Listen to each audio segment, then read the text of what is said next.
مولاي صل وسلم دائما ابدا على حبيبك خير الخلق كلهم يا ربي بالمصطفى بلغ مقاصدنا واغفر لنا ما مضى يا واسع الكرم ثم الرضا عن ابي بكر وعن عمر وعن علي وعن عثمان ذي الكرم مولاي صل وسلم دائما ابدا على حبيبك خير الخلق كلهم اہل سنت کا ہے بیڑا پار اہل سنت کا ہے بیڑا پار اصحاب حضور نجم ہیں اور ناؤ ہے عطرت رسول اللہ. گرامی القدر میزبان مکرم حضرت علامہ ڈاکٹر حافظ محمد شفیق تبسم صاحب شاذلی زیدہ مجدہ و شرفہ، علماء کرام، احباب عزیز وقار، السلام علیکم ورحمۃ اللہ. آج یہی کیفیت تھی اور بڑی مدت بعد میں نے جی ٹی روڈ کا سفر کیا. ہم عادی ہو گئے ہوئے تھے رنگ روڈ اور موٹر وے کے، تو آج دوبارہ میری پرانی یادیں تازہ ہوئیں کہ جناب یہاں کے بارے میں کسی غلط فہمی میں نہیں پڑنا. جتنے بھی پل بن جائیں جی، جتنی بھی سڑکیں بن جائیں، لاہوریے لاہوریے ہی رہنے ہیں اور گجرانوالہ والوں نے گجرانوالی رہنا. تو اللہ آپ کو برکت دے. آپ نے جو انتظار کیا ہے نا، اور جہاں جہاں جب بھی کوئی ہمارے آقا و مولا امام الانبیاء والمرسلین صلی اللہ علیہ وسلم کا امتی جب اللہ اور رسول کے لیے کہیں کسی کا بھی انتظار کرتا ہے تو ایک گھڑی ایک لمحہ بھی اس کا ضائع نہیں ہوتا،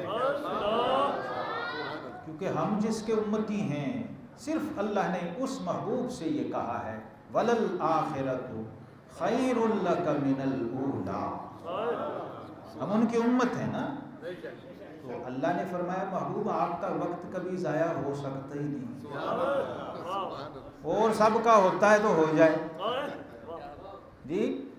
باقی لوگ کہتے ہیں جیڑی لنگ گئی ہوئی بہتر ہے جی، لیکن اللہ نے فرمایا محبوب تیری ہر آنے والی پچھلی سے بہتر. باقیوں کا دستور یہ ہے کہ جو گزر گیا وہ اچھا ہے. بھائی ماضی بہت اچھا تھا، بڑا جی چنگا زمانہ سی، بڑا اچھا ویلا سی، ہمارے بڑے بزرگ سارے یہی کہتے ہیں جی. لیکن ہم نے جس کا کلمہ پڑھا ہے اس کو رب نے گارنٹی دی ہے کہ محبوب تیرے امتی کا ایک لمحہ بھی کبھی ضائع نہیں. میں چونکہ آپ نے سن لیا موضوع بڑا حساس تھا اور بڑا نازک تھا اور اس کی بڑی ضرورت بھی تھی، تو میں نے تھوڑا سا اسی نہج پہ اس کو دیکھا، کیونکہ میں تحقیق کا طالب علم ہوں. تو میں نے کوشش کی کہ میں جو لنگر آپ کو پیش کروں اس میں کچھ لنگر غوثیہ بھی ہو، کچھ لنگر بہقیہ ہو جی، اور کچھ لنگر محقق علی الاطلاق برکت المصطفیٰ فی الہند حضرت شیخ محقق شیخ عبدالحق محدث دہلوی رحمہ اللہ کا ہو، اور کچھ امام ربانی سیدنا مجدد الفسانی شیخ احمد سرہندی فاروقی کا ہو، اور داتا صاحب کا تو میں لے کے لاہور سے آیا. تو یہ ہم پر کرم ہے بڑا کہ ہم ویلے بھی بیٹھے ہوں تو فرشتے مصروف رہتے ہیں، کرامن کاتبین. صحابہ بیٹھے تھے نا، تو آقا کریم علیہ السلام تشریف لائے. چونکہ تاخیر تھی اس وقت، وہ گھڑیوں والا حساب تو تھا نہیں. اس وقت سیدنا بلال اذان دے کے پھر حجرہ مصطفیٰ کی طرف کہ ہمارا ٹائم کب شروع ہونا ہے. جب امام الانبیاء والمرسلین صلی اللہ علیہ وسلم نے تشریف لانا ہے عشاء کی نماز کا، تو خاص طور پہ یہ معمول تھا تاخیر سے آنا، اور سنت بنایا اس کو، مستحب بنایا اس کو، افضل بنایا اس کو. اب نوازنے کے اپنے رنگ ہیں، جسے چاہے جیسے نواز دے جی. کبھی نفل پڑھا کے نواز دے، کبھی ویلا بٹھا کے نواز دے. صرف انتظار کرو، بس صرف کیا کرو. آج یہ نقطہ بھی سمجھ لیں آپ کہ یہ انتظار کتنا قیمتی ہے. جس کا امتی مسجد میں کچھ نفل نہیں پڑھ رہا، کوئی وظیفہ نہیں کر رہا، صرف بیٹھا انتظار کر رہا ہے، اس کی شان کیا ہے؟ جب دیکھا میرے غلام، میرے صحابہ، میرے جانثار، میرے عاشق منتظر بیٹھے ہیں اور پوری استقامت سے بیٹھے ہیں، کوئی ٹینشن نہیں، کوئی پریشانی نہیں، اللہ کے محبوب علیہ السلام خوش ہو، ان کی صدا کو دے. کبھی صحابہ کہتے ہیں یوں گردنیں ڈھلک بھی جاتی تھی، بشری تقاضے ہیں نا. اللہ کے حبیب علیہ السلام تشریف لائے، جب یہ ادا، یہ کیفیت اور یہ تجسس دیکھا ان کا اور صدق طلب دیکھی تو فرمایا میرے غلاموں یہ نہ سمجھنا کہ تم فارغ بیٹھے رہے ہو. فرمایا من جلس ان ينتظر للصلاة فهو في الصلاة. میرے امتیوں، تم جو نماز کے انتظار میں بیٹھے تھے نماز میں ہی تھے. یہ نہیں سمجھنا کہ فارغ بیٹھے ہوئے، چونکہ جس چیز کا انتظار ہو رہا ہے اس کا ثواب تمہارے نامہ اعمال میں لکھا جا رہا ہے، ثواب پہنچ رہا ہے، وہ وقت ضائع نہیں ہو رہا. اور اس امت کی تو یہ شان ہے کہ مدینے والے کے امتی کو چلتے ہوئے ٹھوکر بھی لگ جائے فرشتہ اس کی بھی ایک نیکی لکھتا ہے، ایک کانٹا چبھ جائے اس کی بھی نیکی لکھی جاتی ہے، اس کے ہاتھ سے لقمہ روٹی کھاتے ہوئے گر جائے اس پر بھی ایک اجر اس کو عطا کیا جاتا ہے. تو ہمارے آقا کریم علیہ السلام کا اس امت پر بڑا کرم ہے، اور اتنا کرم ہے کہ میرا کریم بھی کتنا کریم ہے اعظم. میرا کریم بھی کتنا کریم ہے اعظم کہ میرا عیب بھی جس کو ہنر نظر آئے. اور اعلیٰ حضرت امام اہل سنت فرماتے ہیں آسی بھی ہیں چہیتے، آسی بھی ہیں چہیتے، یہ طیبہ ہے زاہدو، مکہ نہیں کہ جانچ یہاں خیر و شر کی ہے. فرق سمجھایا، مکے اور مدینے کا فرق ہے. مکے میں پہلے دیکھا جاتا ہے، کرائٹیریا نامہ اعمال چیک ہوتا ہے، پھر ڈیل کیا جاتا ہے، اللہ کا فرمان ہے. لیکن مدینہ طیبہ میں کیا ہے؟ یہ جتنا سیریس مریض ہے اتنی توجہ زیادہ ہے. اس لیے ہمارے امام نے بشارت دی ہے اور بڑی لاجیکل، منطقی اور مدلل بات کی ہے. شعر برائے شعر نہیں کہا، کیونکہ امام کا کلام ہے. امام کا کلام کلام امام الکلام، امام الکلام، امام کا کلام کلاموں کا امام. کیا فرمایا؟ اہل سنت کا ہے بیڑا پار. دعویٰ ہے بہت بڑا، بہت بڑا دعویٰ ہے، اور دعویٰ بلا دلیل نہیں ہوتا. اہل سنت کا ہے بیڑا پار اصحاب حضور. اب اس کی دلیل دینے لگے. میں نے ایک دعویٰ کیا ہے، میں ایک نہیں دو دلیلیں دی. تمہارا بیڑا پار ہے، شرط کیا ہے؟ اہل سنت دائرہ سنیت کے اندر رہنا. دلیل اس کی کیا ہے؟ اصحاب حضور نجم ہیں. حضور علیہ السلام کے جتنے صحابہ ہیں سارے ہدایت کے روشن ستارے ہیں، اور ناؤ ہے اطرت رسول اللہ کی صلی اللہ علیہ وسلم. یہ امام کی شان ہوتی ہے، ایک شعر میں دو حدیثیں سمو دی، دو مصروں میں دلیل بھی لے آئے، دعویٰ بھی لے آئے، صغرا کبرا بھی بنایا، علم بھی لائے، معلومات بھی لائے، عقیدہ بھی لائے، اور دلیل بھی لائے. اور کیا کہا کہ آقا کریم علیہ السلام نے فرمایا اصحابی کالنجوم، اے لوگو میرے صحابہ یہ ستاروں کی طرح. بِأَيِّهِمْ اقْتَدَيْتُمْ اهْتَدَيْتُمْ، ان میں سے جس کی پیروی کرو گے ہدایت پا جاؤ. اور اہل بیت اطہار کو کیا فرمایا؟ مثل اہل بیت کا سفینۃ نوح. فرمایا میرے اہل بیت ایسے ہیں جیسے کشتی نوح تھی نا، جب عذاب آیا طوفان نوح میں صرف وہی بچا اس کشتی میں سوار ہوا. تو ان کی مثال اس کشتی کی ہے. من راکبہا نجا، جو اس کشتی میں سوار ہو گیا وہ پار ہو گیا، جو اس کشتی میں سوار ہو گیا وہ پار ہو گیا. اب ایک اور چیز سمجھنے کی ہے کہ کشتی کا سمندر کا سفر ستاروں کی رہنمائی میں ہوتا ہے. ستارے اور بادبان کا بڑا گہرا تعلق ہے. وہ سفر کرتا ہے ستاروں کی رہنمائی میں. یہ بھی سمجھا دیا کہ ستاروں سے تعلق بھی بڑا ضروری ہے اور کشتی میں سوار ہونا بھی بڑا ضروری ہے. اب ہمارا جو موضوع ہے وہ ہے رافضیت اور ناصبیت سے پاک عقیدہ. اہل سنت و جماعت.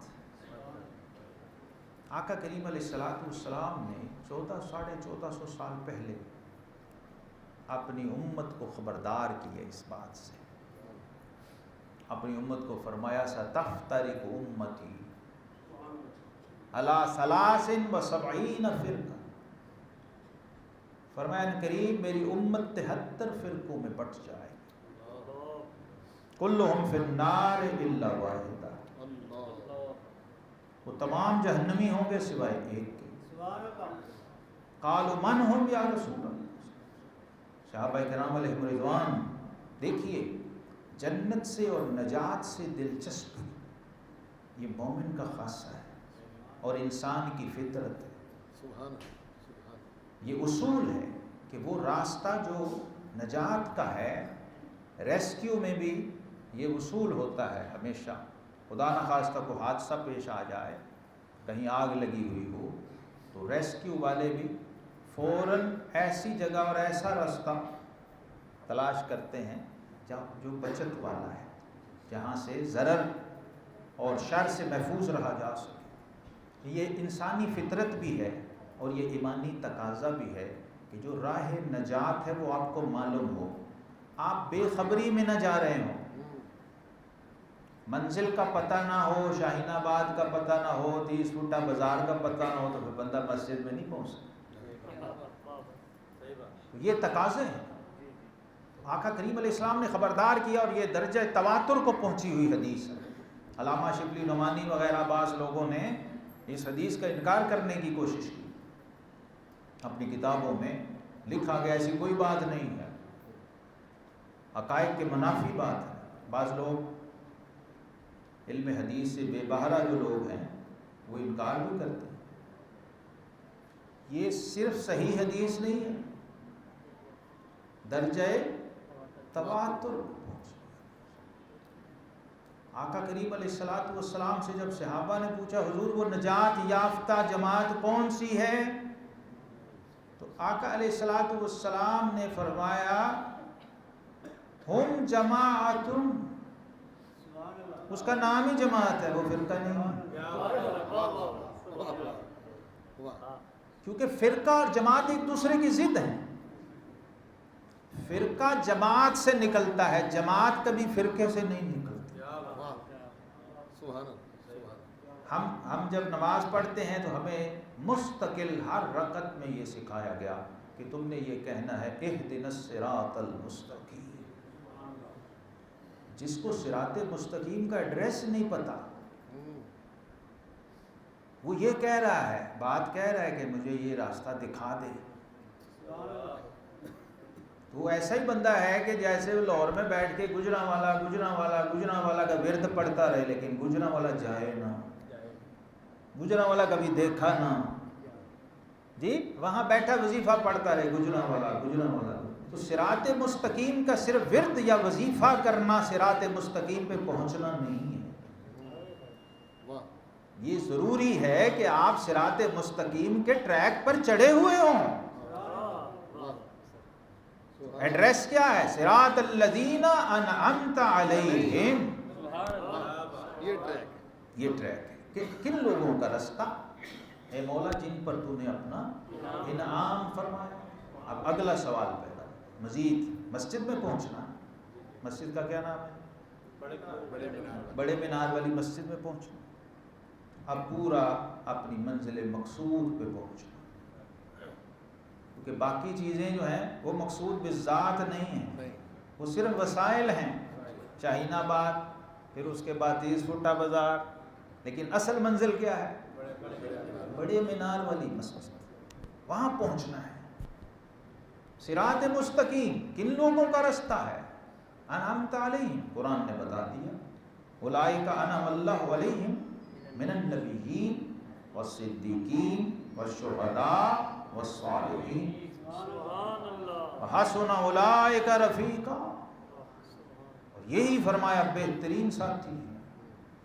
اگر ساتھ ہے کسی کا تو وہ ان کا انبیاء کا ہے، صدیقین کا ہے، شہداء کا ہے، اولیاء کا ہے، صالحین کا. یہ وہ لوگ ہیں جس راہ پہ چلے وہ صراط مستقیم. صراط مستقیم کی نشانی کیا ہوگی؟ جو انبیاء کا راستہ ہو، جو صدیقین کا، صدیق اکبر کا راستہ ہو جی، جو شہداء فاروق اعظم اور عثمان غنی کا راستہ. شہداء ہیں نا، بخاری، مسلم، ترمذی، نسائی، ابو داؤد، ابن ماجہ، کتب حدیث بھری ہوئی ہیں. اللہ کے محبوب علیہ الصلوۃ والسلام کوہ احد پر تشریف لے جایا کرتے. احد پہاڑ جس کا تعارف حضور علیہ السلام نے فرمایا احد جبل یحبنا ونحبہ. فرمایا اسے صرف پتھر کا مجموعہ اور پہاڑ نہ سمجھنا، یہ ہم سے محبت رکھتا ہے، ہم اس سے محبت رکھتے ہیں. آپ دیکھیے محبت رکھنے کی کتنی شرائط ہیں. اس کے حواس ہوں، آنکھیں ہوں، کان ہوں، دیکھ سکتا ہو، سن سکتا ہو، محسوس کر سکتا ہو. وہ تو پہاڑ ہے. لیکن فرمایا ہم اس سے محبت کرتے ہیں. یہ اس کا مطلب یہ ہے کہ شعور رسالت اس کے پاس ہے. وہ پہچان سکتا ہے کہ اب میرے اوپر کون آیا ہے. وَإِن مِّن شَيْءٍ إِلَّا يُسَبِّحُ بِحَمْدِهِ وَلَٰكِن لَّا تَفْقَهُونَ تَسْبِيحَهُمْ. فرمایا یہ تسبیح کرتے ہیں، جس کی کرتے ہیں وہ سنتا ہے، تم نہیں سن سکتے، تمہیں اس کا شعور نہیں ہے، تمہاری وہ رسائی نہیں ہے. لیکن جن کو رسائی دی ہے وہ سن بھی لیتے ہیں جی. اور جب سنوانا چاہیں تو ابو جہل کو بھی کنکریوں سے سنوا دیتے ہیں جی. ہاں، امتی تو دور رہا، ابو جہل کو بھی سنوا دیتے ہیں. یہ کنکریاں کلمہ پڑھتی ہیں کہ نہیں پڑھتی. یہ اللہ کے حبیب علیہ الصلوۃ والسلام کا احد پر تشریف لے جانا اور اپنے صحابہ کے ساتھ جانا اظہار محبت بھی تھا اور ان لوگوں کا تعارف کرانا بھی مقصود تھا. سیدنا صدیق اکبر ساتھ تھے، سیدنا فاروق اعظم ساتھ، عثمان غنی ساتھ رضی اللہ تعالی. بعض دفعہ اکثر اور صحابہ بھی ہوتے ہیں. تو پہاڑ حرکت میں آیا، اور پہاڑ حرکت میں آیا. جو علم ظاہر والے لوگ ہیں وہ کہتے ہیں پہاڑ حرکت میں آیا. جو علم باطن والے لوگ ہیں وہ کہتے ہیں پہاڑ وجد میں آیا. پہاڑ فرحت و سرور میں جھوم اٹھا کہ آج کیسے کرم ہوا ہے، آج کون کون ہستیاں تشریف لے آئی. تو نبی پاک امام الانبیاء والمرسلین صلی اللہ علیہ وسلم نے ارشاد فرمایا اسبت یا احد. فرمایا احد ٹھہر جا، فإنما علیک نبی و صدیق و شہیدان. فرمایا تیرے اوپر آج نبی بھی ہے، صدیق بھی ہے، اور 2 شہید بھی ہیں. یہ شہداء ہیں. اور یہ 2 طرح کے ہوتے ہیں شہید. ایک وہ صرف جان دے کے، اور ایک وہ ہوتے ہیں کشتگان خنجر تسلیم را ہر زمان از غیب جانے دیگر. ایک وہ بھی ہوتے ہیں، اس شہادت والے بھی ہوتے ہیں جو ہر لمحہ شہید ہوتے ہیں اور ہر لمحہ انہیں نئی زندگی ملتی ہے. لیکن فرق کیا ہے؟ یہ دشمن کے خنجر سے شہید ہوتے ہیں، وہ محبوب کے خنجر تسلیم اور رضا سے شہید ہوتے ہیں. تو وہ شہادت جو ہے اس میں بڑا فرق. جیسے امام عالی مقام امام حسین رضی اللہ عنہ کی شہادت جو ہے وہ عام شہیدوں والی شہادت نہیں ہے، اس میں بڑا فرق ہے. عام شہید کو شرف ہے شہادت سے، اور امام حسین وہ شہید ہیں جس شہید سے شہادت کو شرف ہے. یہ خنجر تسلیم اور رضا ہے. یہ جو اللہ کی عشق اور محبت اور تسلیم اور رضا کے خنجر سے شہید ہونے والے ہیں، شہید ہیں، ان کی شان بڑی بلند ہے اور ان کی شہادت رکتی نہیں ہے. وہ شہید جو ہے نا ایک بار شہید ہوتا ہے، ایک جان گئی ختم. ان کا معاملہ دوسرا ہوتا ہے. حضرت مولانا جامی کہتے ہیں یک بار میرد ہر کسے بیچارہ جامی بارہا. کہتے ہیں ہر کوئی تو ایک بار مرتا ہے تو ختم ہو جاتا ہے، لیکن جامی بیچارہ مرتا ہی رہتا ہے. تو یہ دنیا اور ہے، عشق و مستی کی دنیا اور جذب و حال اور وجد و سرور کی دنیا یہ اور ہے. یہ یا طور کو پتہ ہے یا احد کو پتہ ہے. جی ہاں، طور کو بھی لوگوں نے یہی دیکھا کہ طور جو تھا وہ تجلی کی تاب نہ لا سکا اور ریزہ ریزہ ہو گیا، پاش پاش ہو گیا. لیکن جو اہل حال ہیں وہ کہتے ہیں طور وجد میں آ گیا، تجلی الہیہ سے طور وجد میں آ گیا. حضرت مولانا جلال الدین رومی رحمۃ اللہ، اور یہ سارا کچھ نتیجہ ہے اس کیفیت کا جس کو عشق کہتے ہیں. نسبت عشقی کی لذت جس نے چکھی ہے وہ جانتا ہے. وہ جتنے یہ صراط مستقیم والے ہیں یہ سارے اسی راستے کے راہی ہیں. انبیاء بھی عشق الہی کے راستے پہ ہوتے ہیں، صدیقین یہ بھی عشق الہی کے راستے پہ، شہداء یہ بھی عشق الہی کے راستے پر، اولیاء یہ بھی عشق. یہ جو کربلا کا سفر ہے اس کو بھی لوگ اپنی اپنی نظر سے دیکھتے ہیں نا. فکر ہر کس بقدر ہمت اوس، حافظ شیرازی نے کہا نا ہر ایک کی سوچ اپنے ظرف کے مطابق ہوتی ہے. اب کربلا کو اگر غوث پاک دیکھیں اور داتا گنج بخش علی حجویری دیکھیں اور خواجہ غریب نواز دیکھیں تو کہتے ہیں شاہ است حسین، شاہ است حسین، دین است حسین، دین پناہ است حسین، سردان نداد دست در دست یزید، حقا کے بنائے لا الہ است حسین. اب اپنی نظر سے جب اہل حال صوفیاء دیکھتے ہیں تو وہ دیکھتے ہیں کہ کربلا کلمہ طیبہ کی تفسیر ہے. کربلا کلمہ طیبہ کی تفسیر و تشریح اور تفصیل ہے. لا الہ بنائے لا الہ پڑھا سنا سب نے ہے، لیکن کیسے بنائے لا الہ یہ کون بتائے گا؟ یہ عرفاء بتائیں گے جو اس رستے کے راہی ہیں، جو اس ٹریک پہ چڑھے ہوئے ہیں. انعمت علیہم کی لذت چکھی ہوئی ہے، اس میں سے گزرے ہوئے ہیں. کہتے ہیں شنیدہ کہ بود مانند دیدہ، سنا ہوا دیکھے ہوئے کے برابر کیسے ہو سکتا ہے. جی ایک وہ ہے جس نے صرف سنا ہے، ایک وہ ہے جس نے دیکھا ہے. کتنا فرق ہے اس میں. ایک مطالعہ ہے، ایک مشاہدہ ہے، اس میں بڑا فرق ہے. ایک نے پڑھا ہے صرف اور ایک نے مشاہدہ کیا آنکھوں سے. اور حضور داتا گنج بخش علی حجویری رحمۃ اللہ تعالی فرماتے ہیں کہ مجاہدہ مشاہدے کے آگے، پھر یہ مطالعہ کے بعد مجاہدہ ہے. مجاہدہ مشاہدے کے آگے ایسے ہے جیسے قطرہ سمندر کے آگے. مطالعہ اور ہے، مجاہدہ اور ہے، مشاہدہ اور ہے. یہ جو اہل حال اہل مشاہدہ ہیں وہ بتاتے ہیں کہ یہ لا الہ امام عالی مقام نے نہ کی تھی نا، انکار کیا تھا. ہمارا دین نہ سے شروع ہوتا، انکار سے، اور اس کو کہتے ہیں نفی اثبات. نفی اور اثبات. محبوب کے آگے ہاں کرنا اور دشمن کے آگے نہ کرنا. امام علی مقام نے کیا کیا تھا؟ نہ کی تھی. سرداد نداد دست در دست یزید، سر دے دیا لیکن ہاتھ نہیں دیا.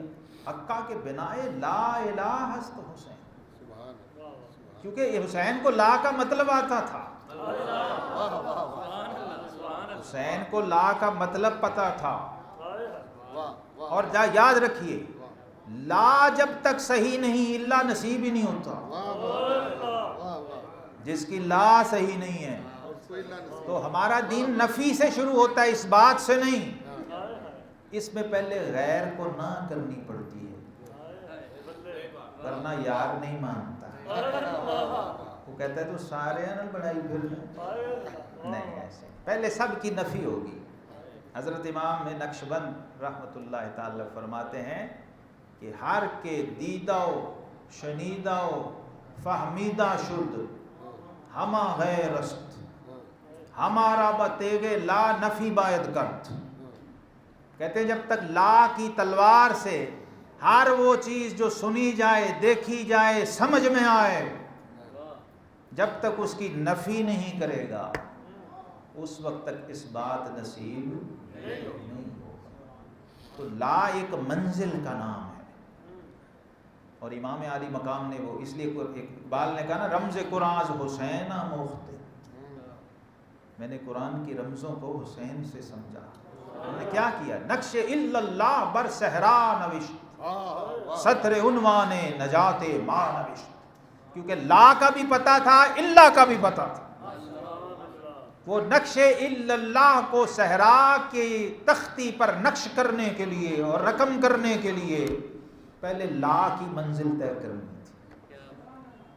اور وہ لا کیا تھا کہ میرے مولا، میرے مالک، میرے معبود، تیرے غیر کو ہاں نہیں کروں گا اور تجھے کبھی نہ نہیں کروں گا. یہ وہ لوگ تھے جو تیار کیے ہوئے تھے، تربیت یافتہ تھے اور انعمتا علیہم کے ٹریک پر چلے ہوئے لوگ تھے. انعمتا علیہم کی لذت کو انہوں نے چکھا ہوا تھا. اس لیے اس لذت کے آگے پھر باقی لذتیں ہیچ ہو جاتی. اور عرفاء اور صلحاء کی نظر سے جب تک آپ نہیں دیکھیں گے یہ سمجھ نہیں آئے گا. میرا تو چونکہ موضوع نہیں ہے میں اس لیے ادھر نہیں جاتا، صرف چند اشارے آپ کو عرض کر رہا ہوں کہ یہ نہ اور ہاں، نفی اور اثبات، اس کا فہم کتنا ضروری ہے. کیونکہ دین جتنا ہے ہمارا وہ سارا لا الہ الا اللہ محمد رسول اللہ کی تفصیل و تشریح ہے. آپ جو نماز پڑھتے ہیں وہ بھی، جو زکوٰۃ دیتے ہیں وہ بھی، جو زکوٰۃ جو روزہ رکھتے ہیں، جو حج کرتے ہیں، جتنے بھی فرائض و واجبات ہیں وہ سب اسی کی تفصیلات ہیں. تو چونکہ بات ہم آج عقیدے کی کر رہے ہیں جو بنیاد ہے، جس پر پوری عمارت نے کھڑے ہونا ہے، اگر اس کی خبر نہیں ہے تو پھر نمازی نہیں ہے. بس وہ ایسے ہی ہے کہ وہ وظیفہ تو پڑھتا ہے لیکن اس گلی، اس چوک، اس چوراہے، اس بازار، اس رستے سے کبھی گزرا نہیں. تو آج اس حقیقت کو آپ نے یہاں سے لے کے اٹھنا ہے. صراط مستقیم کا ایڈریس پورا جی وہ لے کے اٹھنا ہے. اور اس میں پھر یہ اصول ہے کہ جب آپ چلتے ہیں تو راستے میں کبھی واردات کا خطرہ بھی ہوتا ہے جی. تو ان لوگوں سے بچنا ہے، غیر المغضوب علیہم، ان سے بچنا ہے. والضالین، مغضوبین سے بھی بچنا ہے اور ضالین سے بھی بچنا ہے. نبی رحمت امام الانبیاء والمرسلین صلی اللہ علیہ وسلم پہلا قول مفسرین کہتے ہیں مغضوبین یہود ہیں اور ضالین نصارہ ہیں. اور پھر جو ان کے ٹریک اور طریق پہ ہوں، کیونکہ یہ حسن اولئک رفیقا. یہ نہیں کہا کہ تو نبی بن جا، تو صدیق بن جا، تو شہید بن جا، تو ولی بن جا، نہیں، فرمایا ان کے پیچھے پیچھے چلنے والا بن جا. بہت آسان ہے، بہت آسان اصول طریقہ جتنا کر سکتا. جی ہاں. المرء علی دین خلیل ہی، آقا کریم علیہ السلام فرمایا بندہ اپنے دوست کے دین اور عقیدے پہ ہوتا ہے. تیرے امام کا عقیدہ کیا ہے، جس کے تو پیچھے نماز پڑھتا ہے اس کا عقیدہ کیا ہے، پوچھا جائے گا، دیکھا جائے گا، چیک کیا جائے گا. جس کے ساتھ تو کھاتا پیتا ہے، اٹھتا بیٹھتا ہے، محبت رکھتا ہے، آتا جاتا ہے، المرء مع من احب، ہر بندہ اس کے ساتھ ہے جس کے ساتھ محبت رکھتا ہے. تو ان لوگوں کا ذکر محض ہم رسمن کرتے ہیں. میرا سوال ہے پوری قوم سے کہ کیا یہ ہستیاں، یہ شخصیات صرف 10 دن تک کے لیے ہیں؟ امام حسین کی شخصیت، ہستی، مقام، کمال روحانیت، معرفت، عظیمت، شجاعت کیا اتنی ہے کہ 10 دن میں یا 40 دن میں بند ہو جائے؟ نہیں ہو سکتی، نہیں ہو سکتی۔ اللہ اللہ بائے بسم اللہ پدر، معنی ذبح عظیم آمد پسر۔ اقبال نے کہا جس کا باپ بسم اللہ کی با کا نقطہ ہو وہ بیٹا ہی پھر وفدیناہ بذبح عظیم کی تفسیر ہوا کرتا، پھر وہ حسین ہوا۔ تو جب تک آپ قرآن سے نہیں جڑیں گے، سنت سے نہیں جڑیں گے، اس وقت تک یہ لوگ نہیں کھلیں گے، سمجھ نہیں آئے گی، تبرک ملے گا، فیض ملے گا، برکت ملے گی، بالکل ایسے ہی جیسے قرآن پڑھنے والے کو فی حرف 10 نیکیاں مل رہی۔ لیکن قرآن کا مقصد نزول یہ نہیں، قرآن کا مقصد نزول یہ نہیں ہے کہ آپ نے بس فی حرف 10 نیکیاں لے کے ختم کر دینا۔ ایسے ہی یہ اہل بیت اطہار ہوں، یہ صحابہ ہوں، انبیاء ہوں، صدیقین ہوں، شہداء ہوں، صالحین ہوں، ان کی معرفت شرط ہے، ان کی معرفت بہت ضروری ہے۔ اور معرفت میں پہلا درجہ جو آتا ہے علوم کی دنیا میں وہ یہ ہے کہ میرے رہبر کا، میرے مرشد کا، میرے امام کا عقیدہ کیا ہے۔ اگر داتا گنج بخش علی حجویری کے عقیدے سے میرا عقیدہ مل جائے اور کیا چاہیے جی؟ مجھے ٹیلی ہو جائے اور مجھے اس کا وثوق اور رسوخ ہو جا، مجھے حق الیقین ہو جا کہ داتا گنج بخش علی حجویری سنی ہیں، حنفی ہیں اور جنیدی ہیں، جی حسنی حسینی بھی ہیں نسباً۔ یہ تو نسب ہو گیا نا، میں عقیدے کی بات کر رہا ہوں۔ سارے حسنی حسینی حنفی نہیں ہیں۔ ہاں معیار یہی رہے گا، نبوی ذل، علوی برج، بطولی منزل، حسنی چاند، حسینی ہے اجالا تیرا۔ حضور غوث اعظم شہنشاہ بغداد سے عقیدہ مل جائے، مجدد پاک سے مل جائے، خواجہ غریب نواز سے مل جائے، قریب ترین جو لوگ ہیں، اور اگر امام حسن و حسین سے مل جائے، عقیدہ وہی ہے نا۔ عقیدے کے بارے میں یہ بھی میری تحقیق اور میرا پورا جو لب لباب ہے میری ریسرچ کا اس موضوع پر، وہ یہ ہے کہ عقیدہ وہ ہوتا ہے جو گھر والے دیں، عقیدہ وہ ہوتا ہے جو گھر والے دیں، جو باہر والا دے وہ عقیدہ نہیں ہوتا۔ یہ یاد رکھیں، کیونکہ ایک بندہ باہر کھڑا ہے نا، اصول ہے صاحب البیت ادری بما فی، گھر کے اندر کیا ہے وہ گھر والا جانتا۔ اس لیے عقیدہ علی سے پوچھا جاتا ہے، عقیدہ علی کو بتایا نہیں جاتا۔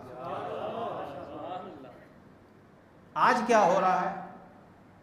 آج 99% لوگ، وہ خطیب ہوں، وہ ذاکر ہوں، وہ کوئی بھی الا ماشاء، ہر بندہ عقیدہ علی کو بتا رہا ہے، علی سے پوچھ کوئی نہیں رہا۔ آپ بھی ماشاءاللہ اہل نظر، اہل علم، اہل ذوق بیٹھے، کیا ایسا نہیں؟ جسے دیکھو وہ شان علی بیان کر رہا ہے، یعنی وہ اس چکر میں ہے کہ یا علی میں آپ کو بتاتا ہوں آپ کی شان کیا، اور میں کیا ظالم ماں نے وہ لال پیدا ہی نہیں کیا جو علی کی معلومات میں اضافہ کرے۔ علی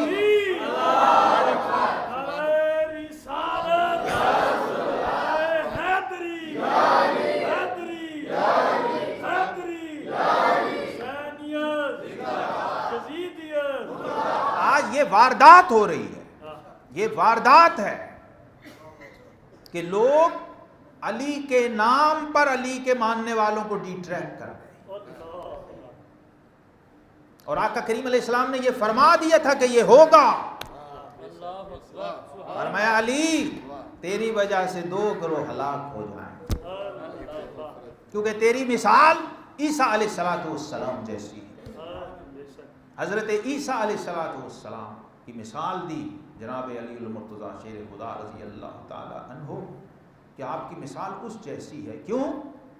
یہود نے جناب عیسیٰ علیہ السلام کی نبوت کا انکار کیا، آپ کی عظمت شان کا انکار کیا، یہاں تک کہ آپ کے نسب پر آپ کی والدہ ماجدہ سیدہ صدیقہ مریم سلام اللہ علیہا کی عصمت و طہارت پر اعتراض کیا. نبی ہونا تو دور کی بات، ایک عام معزز انسان ماننے سے بھی انکار. اور نصارہ نے کیا کیا؟ انہیں خدا بنا، ابن اللہ بنا. مثال دی نبی پاک صلی اللہ علیہ وسلم سیدنا علی المرتضیٰ رضی اللہ تعالیٰ کی عیسیٰ علیہ السلام. اور عیسیٰ علیہ السلام نے یہ دونوں گروہ اپنی آنکھوں سے دیکھے. ایسے لوگ بھی آئے جنہوں نے مبالغہ کرنا شروع کر دیا، اور ایسے لوگ بھی آئے جنہوں نے بالکل انکار کیا. یہی کیفیت حضرت علی کے ساتھ. آپ نے بھی وہ دونوں گروہ دیکھے، خوارج بھی دیکھے، روافض بھی دیکھے. ابن سبا نے آ کے ایسا پروپیگنڈا کیا کہ حضرت علی کو خدا کا درجہ دے دیا. ایسے لوگ بھی آئے، آپ کے سامنے کہتے تھے کہ علی تو مان یا نہ مان تو خدا ہے. حضرت علی جلا دیتے تھے، جلا دیتے تھے جو ایسا کہے، کیونکہ وہ شیر خدا تھے. اور امام شافعی نے بڑی پیاری بات لکھی. امام شافعی کہتے ہیں علی زاہد بھی ہیں، علی عالم بھی ہیں. نہ زاہد کسی کی پرواہ کرتا ہے، نہ عالم ربانی کسی کی پرواہ کرتا ہے. اور علی شجاع اور بہادر بھی تھے. اس لیے فرمایا علی المرتضیٰ، انہوں نے پوچھا نا جی لوگ حضرت علی سے کیوں بیزار تھے؟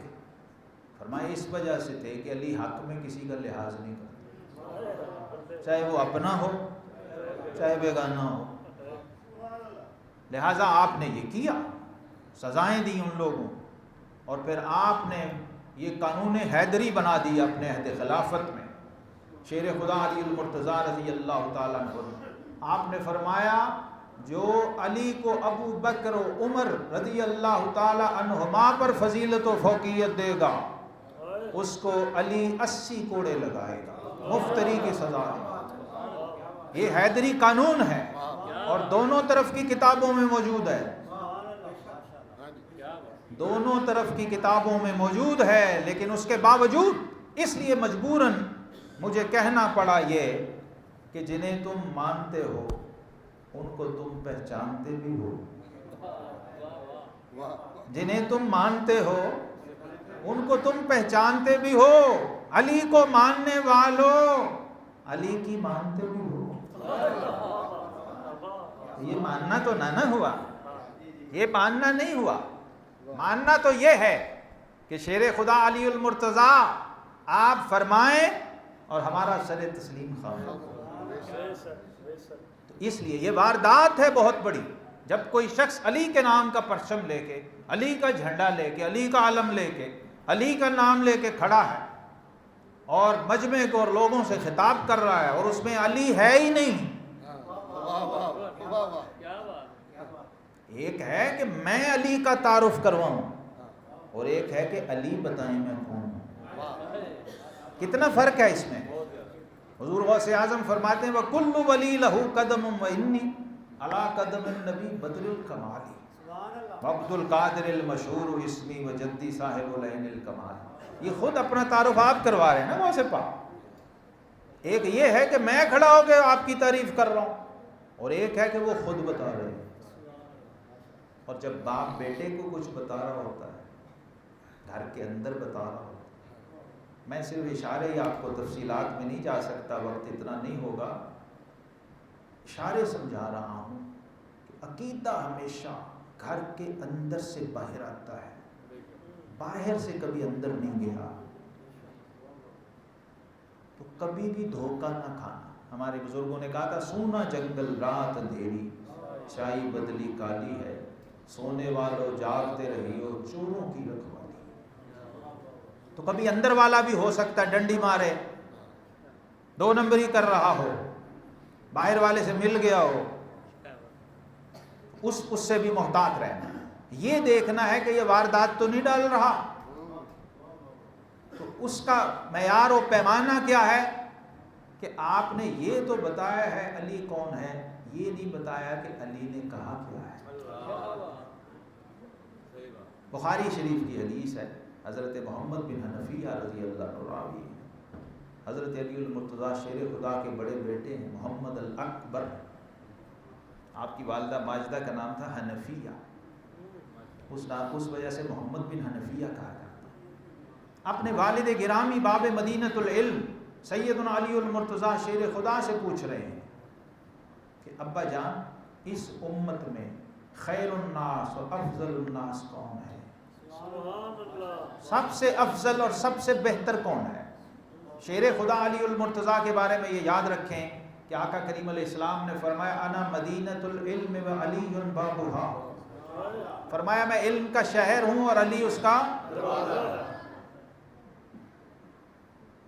تو علم اسی دروازے سے لیا جائے گا، اس لیے میں نے کہا کہ جو اندر سے آئے، اب میں وہ دینے لگا ہوں جو اندر سے آئے، اور صحیح بخاری ہے، آقا کریم علیہ الصلوۃ والسلام کے دین اور عقیدے کو اگر لینا ہے تو ان ہستیوں سے عقیدہ لیں، علی المرتضیٰ سے عقیدہ لیں، امام حسن سے عقیدہ لیں، امام حسین سے عقیدہ لیں، امام زین العابدین سے عقیدہ لیں، امام محمد الباقر سے عقیدہ لیں، امام جعفر الصادق سے جو کہتے ہیں ولدنی الصدیق مرتین، کہتے ہیں لوگوں میں دو نسبتوں سے ابو بکر صدیق کا بیٹا ہوں، ظاہری نسبت، ظاہری نسب بھی، اور باطنی نسب، باطنی تعلق، باطنی نسبت بھی صدیق اکبر سے ملتی ہے۔ آپ کی والدہ بھی سیدنا صدیق اکبر کی اولاد ہیں، آپ کی نانی بھی صدیق اکبر کی اولاد ہے، حضرت ام فروا آپ کی والدہ ماجدہ ہیں،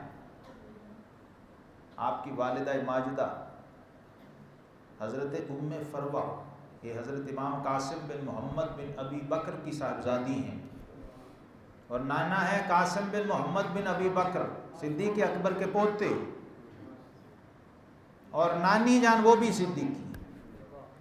تو سیدوں کا ائمہ اہل بیت کا سارا ننیال صدیقی ہے۔ اس لیے آپ کہا کرتے تھے کوفے والوں کو کہ ظالموں کبھی کوئی نواسا بھی دیکھا ہے جو اصلی نسلی ہو اور اپنے نانکوں کو برا کہے؟ میں اپنے جد کو کیسے برا کہہ سکتا ہوں؟ تو عقیدہ جب لینا ان سے لے۔ یہاں افسوس کیا ہے، یہاں نام اور ٹائٹل یوز ہوتا ہے، پیچھے واردات کچھ اور ہو۔ اس لیے اس پر دھوکہ نہیں کھانا، جب تک اصل مواد نہ مل جائے، اصل ریفرنس نہ مل جائے، اصل میٹر نہ مل جائے، اس وقت تک تسلی نہیں ہونی چاہیے آپ کی، سننے والوں کی۔ بیٹے نے باپ سے پوچھا ہے، گھر کے اندر پوچھا ہے شیر خدا سے کہ حضور آپ بتائیں اس امت میں سب سے افضل کون ہے؟ تو جناب شیر خدا علی المرتضیٰ رضی اللہ تعالیٰ عنہ نے فرمایا ابو بکر صدیق، حضور اس کے بعد فرمایا عمر بن خطاب، اس کے بعد فرمایا ورجل آخر، اور ایک روایت میں فرمایا عثمان ذو النورین۔ پھر بیٹے نے پوچھا، کہتے ہیں جب یوں نام لیتے گئے تو میں نے آگے بڑھ کے کہا ابا جان اس کے بعد آپ ہیں؟ کہتے ہیں کہ میرے والد کا نام ہی نہیں لے رہے، دوسروں کے نام لیتے جا رہے ہیں۔ تو میں نے کہا آپ ہیں؟ فرمایا ما انا الا رجل من المسلمین، فرمایا بیٹا میں تو حضور کا کام سرمتی ہوں، حالانکہ اس کے بعد آپ ہیں۔ تو اس تواضع اور اس عاجزی کا مطلب ہی یہی تھا، اشارہ یہی تھا کہ ہوں تو میں ہی، لیکن اپنے منہ سے نہیں کہتا۔ حضرت علی المرتضیٰ شیر خدا نے جو عقیدہ اپنے بچوں کو دیا ہے وہ علی کے نام پر ممبر پہ نہ آئے تو دو نمبری نہیں، علی سے واردات نہیں۔ ہاں حضرت علی المرتضیٰ شیر خدا رضی اللہ تعالیٰ نے اپنی اولاد کو، اپنے گھر والوں کو جب عقیدہ یہ دیا ہے تو اپنے مریدوں کو کچھ اور سکھایا ہوگا، اپنے عقیدت مندوں کو کچھ اور بتایا ہوگا۔ یہ افسوسناک بات ہے۔ یہاں اب میرے پاس جو مواد ہے صرف حضور غوث اعظم شہنشاہ بغداد شیخ عبد القادر جیلانی رحمۃ اللہ تعالی علیہ، آپ نے جو اس پر کمنٹ کیے ہیں وہی صرف میں آپ کو پیش کر دوں تو بہت ہیں. وہ اینک بھی میری لانی تھی. شاہ جی کہاں گئے؟ شاہ جی اینک نہیں لائے تھے جی؟ کتنے نمبر ہے؟ نہیں ہے اس کا ابھی نمبر کوئی نہیں ہے. صلی اللہ علیہ وسلم. میں حدیث پاک آپ کو سناتا ہوں. میرے شاہ جی اینک لے آتے ہیں. عقیدہ حسنی حسینی ہونا چاہیے الحمدللہ. اور اس تصور سے بھی میں جھوم اٹھتا ہوں کہ ہمارے پلے کا کچھ نہ صحیح. ہمارے امام فرماتے ہیں، امام ربانی سیدنا مجدد الفسانی شیخ احمد سرندی فاروقی رضی اللہ تعالی، آپ فرماتے ہیں عقیدہ اہل سنت و جماعت کی عظمت و شان یہ ہے کہ اگر ہمیں روحانیت کے سارے مقامات و کمالات دے دیے جائیں، ولایت کا ہر مقام مل جائے، اور عقیدہ اہل سنت و جماعت نہ ملے تو ہم خسارے میں اور گھاٹے میں رہیں گے. اور اگر کوئی مقام نہ ملے، صرف عقیدہ اہل سنت و جماعت مل جائے تو ہم نفع میں رہیں.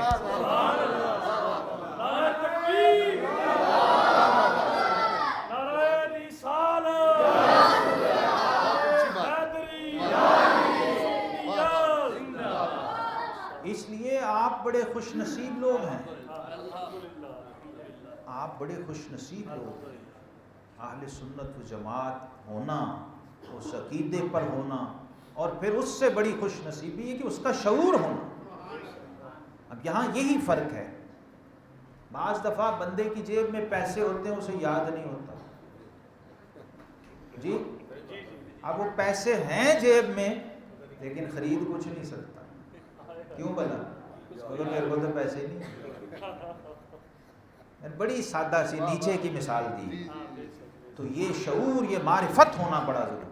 مولانا رومی کہتے ہیں کہ انڈا بطخ کا تھا، مرغی کے بچوں میں رکھ دیا تو وہ جیسے چوزے پانی سے ڈرتے تھے نا، ویسے وہ بھی ڈرتا تھا. کیوں بلا؟ کہ اسے پتہ نہیں تھا میں کون ہوں. اس لیے اقبال نے کہا اپنی ملت پر قیاس اقوام مغرب سے نہ کر. اپنی ملت پر قیاس اقوام مغرب سے نہ کر. خاص ہے ترکیب میں قوم رسول ہاشمی. تمہارا تو سانچہ ہی اور ہے. تم نے صرف اپنی اصلیت کو اور اپنی حقیقت کو سمجھنا ہے. من عرف نفسہ فقد عرف ربہ. جس نے اپنے آپ کو پہچان لیا اس نے اپنے رب کو پہچان. تو اصل میں آج کا ہمارا ٹاپک اس شناخت اور پہچان سے متعلق ہے کہ ہمیں پتہ ہو کہ ہم ہیں کون. جب یہ پتہ ہوگا نا، پھر آپ کے ساتھ کوئی واردات نہیں ڈال سکتا، 2 نمبری نہیں کر سکتا. جناب شیر خدا علی المرتضیٰ رضی اللہ تعالی عنہ نے اپنے بچوں کو یہ عقیدہ سکھایا ہے، اور نبی کریم علیہ الصلوۃ والسلام نے علی المرتضیٰ شیر خدا کا یہ تعارف کروایا ہے کہ علی تیری وجہ سے بھی 2 قومیں ہلاک ہوں گی. ایک وہ ہوگا جو تیری عظمت و شان سے انکار کرے گا، اور ایک وہ ہوگا جو اتنا غلو کرے گا، اتنا مبالغہ کرے گا، حب علی میں مبالغہ کرے گا. حب علی میں اتنا مبالغہ غلو کرے گا کہ اصل مقام سے اوپر لے جائے. یہی ہوا. کسی نے خدا کہا، کسی نے نبی کہا. اب یہاں حضور غوث پاک رضی اللہ تعالیٰ عنہ کی بارگاہ سے ہم لنگر لے لیں تھوڑا سا. آپ فرماتے ہیں 73 فرقے جو ہیں نا، ان کی اصل جو مرکز ہے وہ 10 ہیں. نمبر 1 اہل سنت، نمبر 2 خوارج، نمبر 3 شیعہ، نمبر 4 معتزلہ، نمبر 5 مرجیہ، نمبر 6 مشبہہ، نمبر 7 جہمیہ، نمبر 8 دراریہ، نمبر 9 نجاریہ، اور نمبر 10 کلابیہ. کہتے ہیں اہل سنت ایک جماعت ہے. خوارج کے 15 فرقے ہیں، معتزلہ کے 6 ہیں، جو حساب والا بندہ ہے وہ گنتا رہے. مرجیہ 12 میں فرقوں میں ہے. شیعہ کے 30 گروہ ہیں. جہمیہ، نجاریہ، دراریہ اور کلابیہ ایک گروہ ہیں. مشبہہ کے 3 فرقے ہیں، پس یہ کل ملا کے 73 فرقے ہوئے، جس طرح نبی اکرم صلی اللہ علیہ وسلم نے خبر دی ہے۔ اہل سنت و جماعت کون ہے؟ نجات پانے والی جماعت، اس کا نام ہی یہ ہے، جب نجات پانے والی جماعت۔ اور اس کا عقیدہ غوث پاک فرماتے ہیں، میں نے سارا بیان کر دی اپنی کتاب میں، اس کو کہتے ہیں ناجی گروہ۔ ناجی، نہ رافضی نہ ناصبی، ہم کون ہیں؟ ناجی، نجات پانے والے، نجات یافتہ گروہ۔ کیوں ہیں نجات یافتہ گروہ؟ فرمایا اس لیے کہ آقا کریم علیہ السلام نے فرمایا تھا ما انا علیہ و اصحابی۔ صحابہ نے پوچھا تھا، فرمایا ایک تو وہ جماعت ہوگی، دوسرا وہ اس طریقے پر ہوگی جس پر میں ہوں اور میرے صحابہ۔ ما انا علیہ و اصحابی، ما انا کا ترجمہ علماء نے کیا سنت، اور صحابہ کا ترجمہ کیا جماعت۔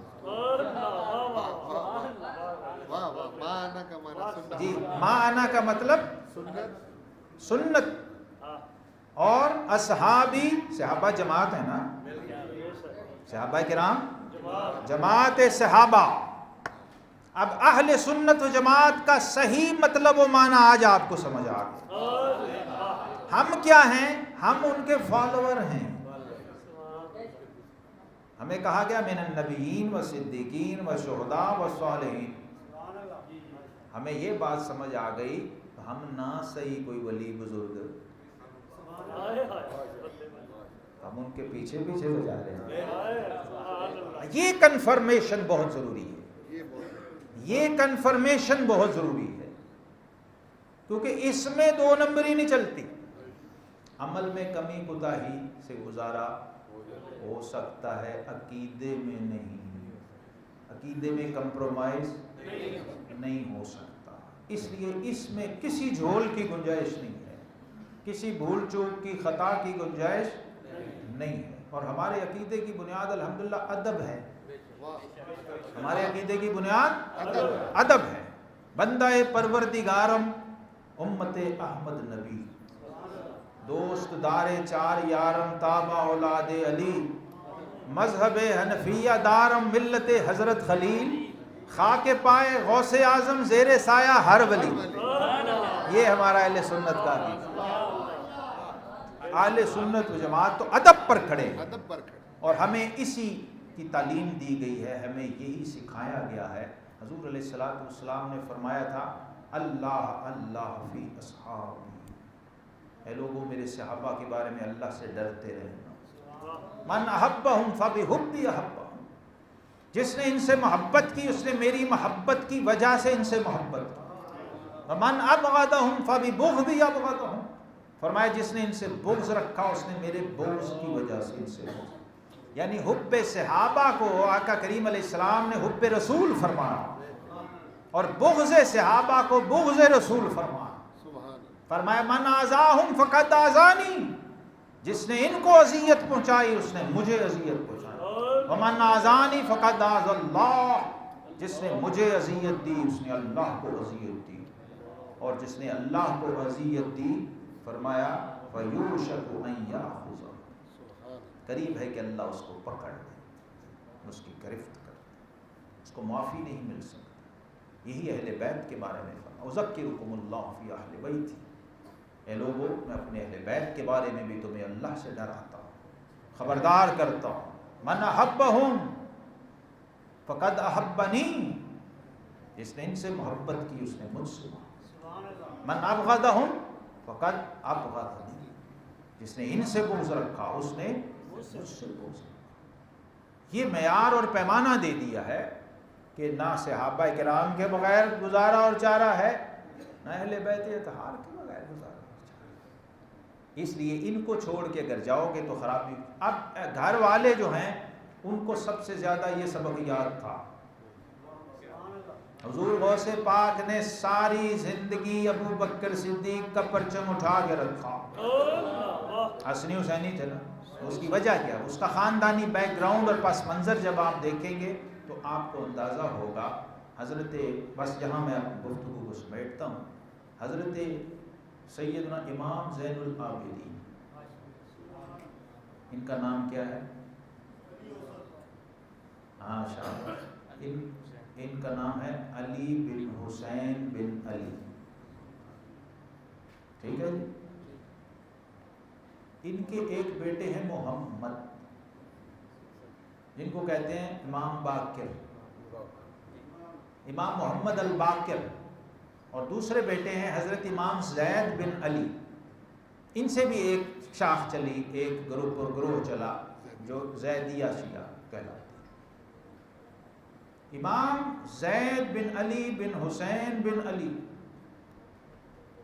جب آپ نے ابو بکر صدیق اور عمر فاروق رضی اللہ تعالیٰ عنہ کی خلافت کا پرچم اٹھایا اور ان کو خلیفہ بلا فصل اور خلیفہ برحق مانا، تو آپ کے چاہنے والوں، ماننے والوں میں سے کچھ لوگوں نے آپ کو چھوڑ دیا، تو آپ کی زبان امامت سے یہ لفظ نکلے، رفضونی، یہ مجھے چھوڑ گئے، انہوں نے مجھے چھوڑ دیا، ترک کر دیا، باغی ہو گئے، سرکش ہو گئے۔ اس بغاوت اور سرکشی کو، جس کو امام نے رفضونی کہا، وہاں سے یہ دائرہ لگا، رفض کا دائرہ، رافضیت کا دائرہ، روافض جن کو کہا جاتا ہے۔ ہر شیعہ رافضی نہیں ہے، یہ یاد رکھیں، ہر رافضی شیعہ ہے۔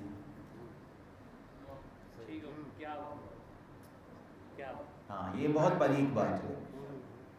یہ ائمہ محدثین جب کام کرتے ہیں نا علوم الحدیث میں، تو پھر وہ دیکھتے ہیں کہ جس شخص کو حضور غوث پاک رضی اللہ عنہ اور دیگر ائمہ عقائد نے لکھا کہ جو شخص عثمان غنی کو حضرت علی سے افضل کہے، اس کو بھی رافضی کہا جاتا ہے، آپ نے لکھا، اور جو صدیق اکبر فاروق اعظم رضی اللہ تعالیٰ عنہما کی عظمت و شان و خلافت کا انکار کرے، معاذ اللہ ان کو غاصب کہے، اس کو بھی رافضی کہا جاتا ہے۔ تو مختلف آپ نے کیٹیگریز بیان کر دی۔ آخری بات یہ بھی لکھی کہ عثمان غنی رضی اللہ تعالی عنہ پر بھی اگر فضیلت دے حضرت علی کو، کیوں؟ کیونکہ یہ عقیدہ علی کا اپنا نہیں ہے۔ تو عقیدہ ہوم میڈ کبھی نہیں ہوتا، یہ نہیں ہوتا کہ میں بڑا عقیدت مند ہوں تو میں عقیدہ خود ہی بنا لوں، نہیں، ہو سکتا ہے مجھے حضرت علی سے محبت زیادہ ہو حضرت عثمان غنی سے، اس پر کوئی پکڑ نہیں ہے، اس پر کوئی گرفت نہیں ہے۔ سمجھ آ رہی میری بات؟ اب میں بالکل سمیٹ رہا ہوں سارے پروگرام کو، وائنڈ اپ کر رہا ہوں۔ یہ ہو سکتا ہے، اس پر کوئی پکڑ نہیں ہے، اور ایسے لوگ تھے، صحابہ میں بھی تھے، تابعین میں بھی تھے۔ حضرت ابو جحیفہ رضی اللہ تعالیٰ عنہ وہ حضرت علی کو سب سے افضل سمجھتے تھے، حضرت ابو بکر صدیق سے بھی افضل سمجھتے تھے۔ جب تفضیل پہ بات کی ائمہ نے تو ان چیزوں کو کھولا۔ حضرت علی کے پاس وہ خود بیان کرتے ہیں، یہ مصنف عبد الرزاق والے جو امام ہیں، ان کے اندر بھی تشیع تھا، لیکن وہ کہتے ہیں جب میں نے اپنے امام کو پڑھا کہ بھئی جس علی کی محبت میں تو جا رہا ہے، جب اس علی کا اپنا ہی عقیدہ یہ ہے کہ ابو بکر و عمر مجھ سے افضل ہیں، تو پھر تو کہاں نہ خدا ہی ملا، نہ وصال صنم، نہ ادھر کے رہے نہ۔ تو جب سے وہ کہتے ہیں یہ بات میرے علم میں آئی، میں نے اپنا عقیدہ علی کے مطابق کر لیا، میں نے اپنا عقیدہ، ہاں، علی کو اپنے مطابق نہیں کرنا، خود کو علی کے مطابق کرنا ہے۔ بس یہ فرق ہے، یہ ڈیفرنس ہے، یہ سمجھیں، اس حقیقت کو سمجھیں۔ اور میں تو یہ کہتا ہوں کہ جس کو علی کو سمجھنا ہے پہلے علی حجویری کو سمجھیں، کیونکہ جسے چھوٹا علی نہیں ابھی سمجھ آیا، آج بھی ہے۔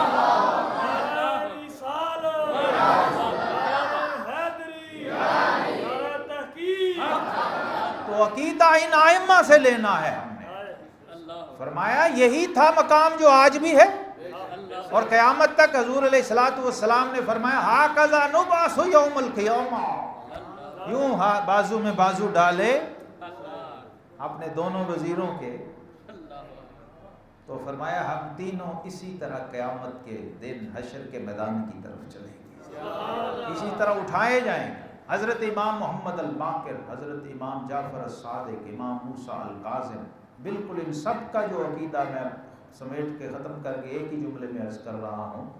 آپ کے پاس ایک سائل آیا، کوفہ میں بیٹھے تھے، مسند پہ ٹیک لگائی ہوئی تھی، ایک شخص آیا، کہنے لگا جی تلوار کا دستہ سونے کا بنانا جائز ہے؟ تلوار نہیں، صرف دستہ جہاں سے پکڑتے ہیں، اگر سونے کا ہو تو جائز ہے؟ تو امام محمد الباقر رحمۃ اللہ تعالی علیہ نے فرمایا، امام زین العابدین کے بیٹے ہیں، امام جعفر الصادق کے والد ہیں، اور باقر آپ کو اس لیے کہا جاتا ہے کہ علم کی اس آخری تہ تک پہنچتے تھے جہاں کوئی اور نہ پہنچ سکتا۔ کھجور ہوتی ہے نا، کھجور کے اندر آپ نے دیکھا کچھ ریشے ہوتے ہیں، اس ایک ریشے کو کوئی پکڑ کے دو کر سکتا ہے؟ جو دو کر دے اسے باقر کہتے ہیں۔ یہ وہ تھے، یہ رسائی تھی، یہ ڈیپتھ تھی، جن کے فیض یافتگان میں امام اعظم ابو حنیفہ جیسی ہستیاں ہیں۔ تو پوچھا، فرمایا ہاں جائز ہے۔ یوں بیٹھے تھے ٹیک لگا کے، ایزی بندہ اپنے ریسٹ کے موڈ میں، جائز ہے۔ کہا جی دلیل؟ فرمایا کیونکہ صدیق اکبر کی تلوار کا دستہ سونے کا تھا۔ اب وہ سائل جو تھا وہ ابو بکر سے تو پریشان نہیں ہوا، لیکن جب صدیق سنا تو پریشان ہو گیا، کہنے لگا امام وقت، اے امام زمانہ، اے ابن رسول، کیا آپ بھی ابو بکر کو صدیق کہتے ہیں؟ تو آپ نے جو ٹیک لگائی ہوئی تھی وہ جوش میں آ کے چھوڑ دی اور جلال میں اپنی مسند پہ اچھلے اور فرمایا نعم الصدیق الصدیق الصدیق، فرمایا ہاں میں ابو بکر کو صدیق کہتا ہوں، صدیق کہتا ہوں، صدیق کہتا ہوں۔ اور جو ابو بکر کو صدیق نہ مانے، فرمایا قیامت کے دن اللہ اس کے لا الہ الا اللہ کی تصدیق نہیں کرے گا۔ یہ امام کا فتویٰ ہے۔ جو ابو بکر کی صداقت اور صدیقیت کو نہ مانے، فرمایا اللہ قیامت کے دن اس کے کلمہ توحید اور کلمہ رسالت کو نہیں مانے گا۔ یہ ائمہ اتنے اسٹرکٹ ہیں اس عقیدے میں، اور دفاع ناموس صحابہ میں انہوں نے زندگی بھر پہرے دیے ہیں اور اپنی نسل و پشتوں کو یہی سبق سکھایا ہے۔ اس لیے آپ کو مبارک ہو اہل سنت سارے جتنے ہیں کہ ہم الحمدللہ اس عقیدے پہ ہیں جو علی المرتضیٰ کرم اللہ وجہ الکریم نے اپنے بچوں کو اور اپنی اولاد کو سکھایا، اور انہوں نے اس وراثت کو آگے چلایا ہے۔ رب کریم اسی حق پہ ہمیں استقامت عطا فرمائے۔ آخر دعوانا